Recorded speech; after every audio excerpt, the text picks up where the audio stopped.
ডুমডুমাৰ বৰহাবজনতো মৃতদেহলৈ ৰাষ্ট্ৰীয় ঘাইপথ অৱৰোধ কৰি প্ৰতিবাদ আঠছা স্থানীয় ৰাইজৰ এটা পথ দুৰ্ঘটনাক কেন্দ্ৰ কৰি এই প্ৰতিবাদ কালি এখন আল্ট্ৰাবাছৰ খুন্দত মৃত্যু হৈছিল নীৰেণ ওৰাং নামৰ এজন যুৱকৰ বৰহাবজনৰ ৰাষ্ট্ৰীয় ঘাইপথত গতি ৰোধক দিয়া মৃতকৰ পৰিয়ালক ক্ষতিপূৰণ বাছ চালকৰ ময়মতালি নিয়ন্ত্ৰণ কৰাৰ দাবীত এই প্ৰতিবাদ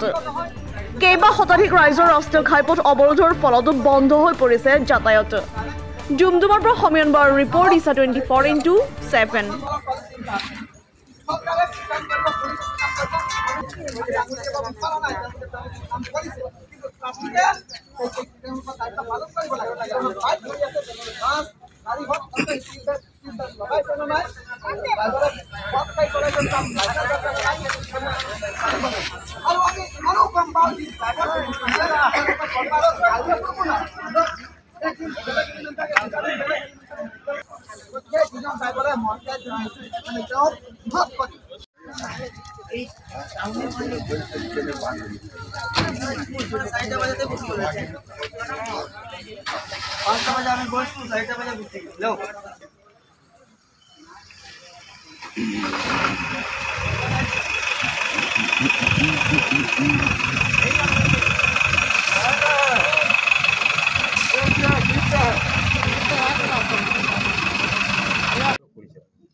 অত্যন্ত পৰিতাপৰ বিষয় যি আমাৰ বাছ চলে আমাৰ ডুমডুমা তিনিচুকীয়া লাইন হওক বা ধলা তিনিচুকীয়া লাইন হওক আৰু বাছেই নহয় বিভিন্ন ধৰণৰ গাড়ী চলাচল হয় আজি ড্ৰাইভাৰসকলৰ যি অটপালি বাঢ়িছে আজি এক নিৰীহ লোক তেওঁ বজাৰ কৰিব ওলাইছে সেই মানুহজনক আমাৰ থিতাতে তেওঁলোকে মাৰি কিনে নিহত হৈ গ'ল কিন্তু ঘূৰিও নাচালে বাছ ড্ৰাইভাৰজনে হেনিমেনজনে আৰু গাড়ী লৈ থানাত চমজাই দিলে আজিৰ তাৰিখত এটা কথা হৈছে আমি দেখিব পাইছোঁ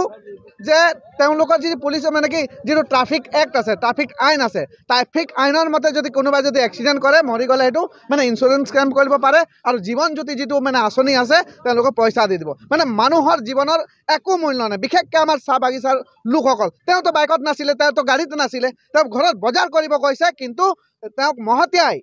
সেই বাছখন গুচি গ'ল তেওঁতে থিতাতে যে মৃত্যু হ'ল এবাৰ ঘূৰিও নাচালে যেতিয়া আমি মালিক পক্ষক আমি যোগাযোগ কৰিছোঁ তেওঁলোকে ক'লে যে আমাৰ বাছৰ কাগজ পত্ৰ একেবাৰে অকে আছে আপোনালোকে ইঞ্চুৰেঞ্চ ক্লেইম কৰিব পাৰে MST ক্লেইম কৰিব পাৰে আৰু আমি কথা নাপাতোঁ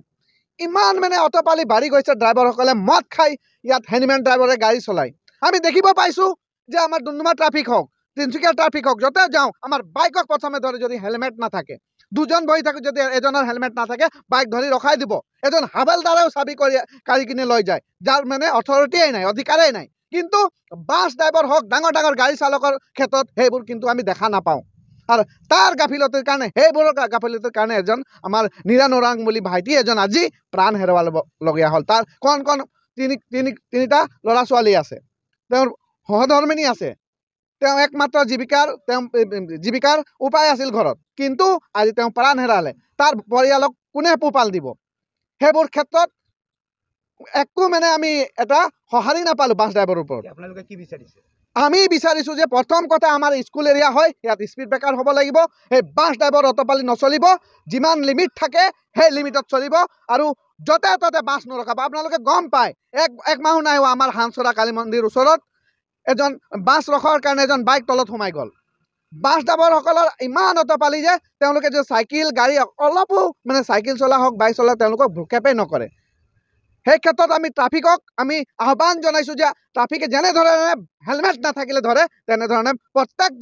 বাছৰ ড্ৰাইভাৰ হেনিমেনক তেওঁলোকে মদ খাইছে নাই এইটো চেক কৰিব লাগিব আমি যেতিয়ালৈকে প্ৰশাসন বিষয়ে ইয়াত নাহে তেতিয়ালৈকে আমি ইয়াত পথ অৱৰোধ কৰি থাকিম আৰু আমাৰ দাবী আছে যে ট্ৰাফিক যিটো মানে এক্ট আছে সেই ভালদৰে পালন কৰক আৰু প্ৰপাৰলি ড্ৰাইভাৰ হেনিমেনক চলাব দিব লাগিব আৰু আমাৰ নিৰীহ মানুহৰ ওপৰত অত্যাচাৰ যাতে আৰু নহয় আৰু এনেদৰে যদি প্ৰাণ হেৰাই থাকিব তেন্তে আমি কিন্তু আৰু শান্ত হৈ নাথাকিম আৰু যেতিয়ালৈকে এই দুখী পৰিয়ালে যেতিয়ালৈকে আমাৰ যিটো আমাৰ প্ৰাণ হেৰাইছে তেওঁলোকৰ পৰিয়ালে উচিত যদি সাহায্য নাপায় উচিত ন্যায় নাপায় তেতিয়ালৈকে সেই মধুমিতাৰ যি বাছ চলে পাঠকৰ আমি কোনোবা পাঠক বুলি আমি গম পাইছোঁ মধুমিতাৰ বাছ আমি চলাচল